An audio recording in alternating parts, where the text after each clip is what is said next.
Vērtējot un arī kritizējot 2026. gada budžetu, neaizmirsīsim, kādā ģeopolitiskajā situācijā joprojām dzīvojam un cik varam atļauties tērēt.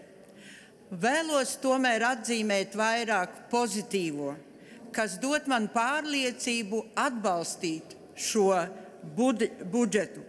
Pirmkārt, es redzu pozitīvo iezīmi, ka budžets ir veidots ar domu ilgtermiņā, prioritāšu noteikšanā, lai soli pa solim atbalstītu un katru gadu nevis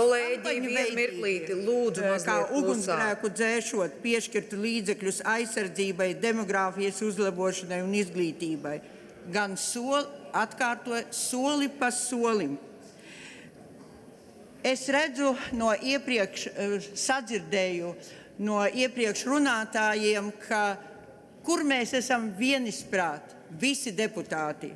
Tas ir tieši aizsardzības nozares budžeta palielināšanā, jo mēs visa Latvija vēlamies dzīvot drošībā un būt pārliecinātiem par rītdienu. Tāpēc tā summa, kas tiek atvēlēta tieši aizsardzībai, 2,21 miljardi, manuprāt, kā jau arī šodien atzīmēja, ka tā būs arī aizsardzības ministrijas atbildība izlietot šo naudu jēgpilni un sasniegt tos rezultātus, kas ir izvirzīti no sabiedrības. Es domāju, sasāpējis jautājums ir bijis demogrāfijas situācijas uzlabošanai, ko darīt, kā būt. Un šeit mēs daudz esam runājuši Sociālo un darba lietu komisijā, analizējuši, uzklausījuši labklājības ministrijas redzējumu. Un tiešām šie gandrīz 95 miljoni ir atvēlēti. Jā, varbūt tas nav viss, bet tas ir sākums, un nākamgad to ir jāturpina. Veselības ministrijas budžeta palielinājums, jā, tas nav liels, un mēs visi, kuri runāja un kuri arī runās, noteikti vērsīs šo uzmanību, ka tas ir nepietiekams. Bet šajā brīdī vismaz veselības ministrija varēs uzlabot veselības pakalpojumu pieejamību mātes un bērna veselībai, kas ir ļoti svarīgi.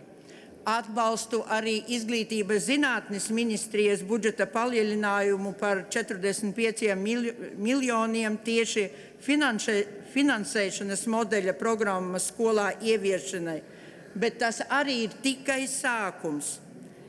Jo es ceru, ka jūs man piekritīsiet, šīs jomas nosaka valsts pastāvēšanu. Tā kā es nāku no Latgales, ikdienā es saskatu tās problēmas, tos izaicinājumus, ar ko ir jāsastopās Latgales cilvēkiem, pašvaldībām, uzņēmējiem. Un mana dziļa pārliecība arī ir, ka arī tālāko reģionu izaugsme ir valsts pastāvēšanas balsts. Ja man tagad uzdotu jautājumu, kā tad izjutīs cilvēks Latgalē, jebkurā reģionā, ko iegūs no šī mūsu budžeta? Es laikam droši vien, un šodien jau arī izskanēja, ka galvenā vērtība ir cilvēks, un manuprāt, visi tam piekrīt. Es domāju, pirmais, ko es pateiktu, atbildot uz šo jautājumu, tā ir pārliecība, ka mēs dzīvosim drošībā. Manuprāt, laba ir arī labvēlīgi ietekmēs cilvēkus, ka tomēr pamatnodokļi netiek celti. Noteikti tas, ka pievienotās vērtības nodoklis tiks samazināts ar 1. jūliju dažām pārtikas grupām, tas arī pozitīvi. Bet es domāju, ka valdības iecere, ko mums Saeimai ir jāapstiprina, Tie ir atbalsta pasākumi sociāli mazāk aizsargātām grupām, palielinot šo minimālo algu līdz 780 un pēc tam arī 820, kā arī palielinot neapliekamo minimumu attiecīgi 550, 570. It sevišķi Latgalē cilvēki to izjutīs, jo mums tiešām ļoti liels iedzīvotāju īpatsvars, kas saņem minimālo, diemžēl, algu, un arī vidējā alga Latgalē nav tā lielākā.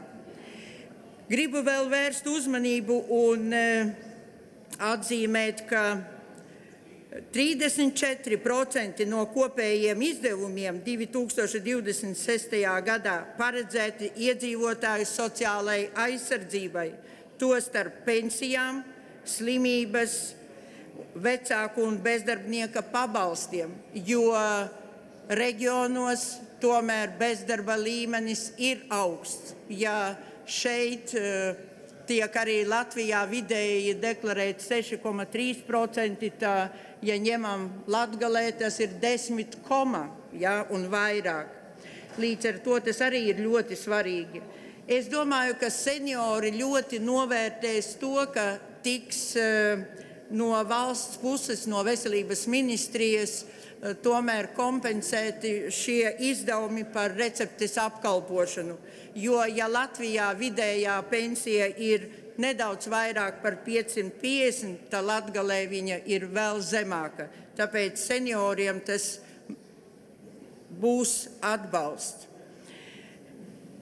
Ja runājam par pašvaldībām, tad es ļoti pozitīvi vērtēju, ka jau 2. gadu valsts budžetā ir paredzēts papildu finansējums Eiropas Savienības austrumu ārējās robežas pašvaldībām drošības stiprināšanai 3 miljonu apmērā, kas arī ir paaugstināts, jo iepriekšējā gadā bija 2,5 miljonus.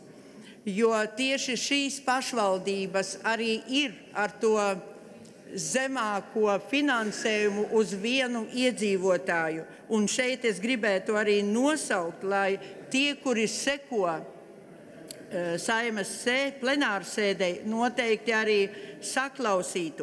Alūksnes novadam 382 964, Augšdaugavas novadam 264 644 eiro. Balvu novadam 581 097 eiro, Krāslavas novadam 784 131, Ludzas novadam 987 164. Jā, tie varbūt nav miljoni vairāki, bet tas ir apliecinājums, ka valdība apzinās situācijas nopietnību pierobežā. Vēlos īpaši arī uzsvērt tās atbalstāmās aktivitātes budžetā, kas skar visas Latvijas pašvaldības. Jo šeit izskanēja, ka šis nodomu ministru kabineta un Latvijas pašvaldību savienības protokols ir tikai šogad parakstīts. Manuprāt, tas neatbilst patiesībai, jo vismaz es uzreiz paskatījos arī internetu vietnē no 2023. gada šie protokoli vismaz ir atrodami kā parakstītie. Ja?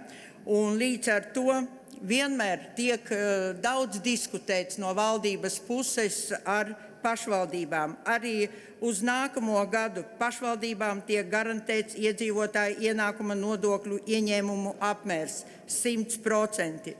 Tas arī dod tādu pārliecību, ka tā nodokļu daļa tiks sekta.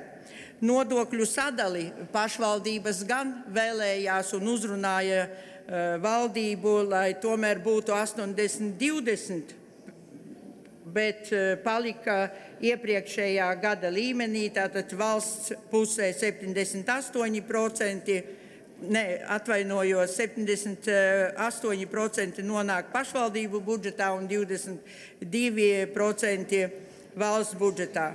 Manuprāt, arī šis protokols iezīmē skaidru rāmi investīciju piesaistei pašvaldībām, gan Eiropas Savienības struktūru fondu projektu realizācijai, gan noteikumus, gan arī līdzfinansējumu.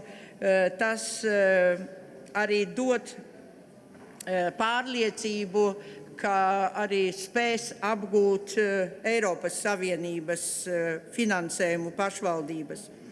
Un gribās vēl atzīmēt, ka tiešām, kā jau arī ministra kungs teica, ka pašvaldībām šie 6% pieauguma ir saskatāmi gan 2026. gada budžetā, gan arī turpmākajos gados. Un tas dod savukārt iespēju plānot darbu ilgtermiņā. Protams, ir arī jautājumi, kuros pilnīga vienošanās netika varbūt panākta, bet arī ministriju budžetos ir gan transferu, gan mērķdotācijas veidā paredzami atbalsti tieši pašvaldībām. Manuprāt, būs neizbēgami, jo nekad nebija viegli laiki, un vienmēr pašvaldībām bija un būs izaicinājumi.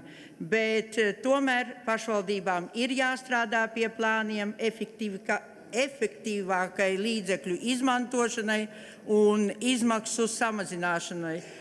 Jāseko valdības rīcībai, kas samazina izdevumus publiskajā sektorā vienā gadā par 233,4 miljoniem, jo tā ir pašvaldību atbildība pret savām kopienām. Kolēģi, es aicinu atbalstīt valsts budžeta 2026. gadam, kā arī budžeta ietveru 2027. gadam, 2028. gadam pirmajā lasījumā. Paldies!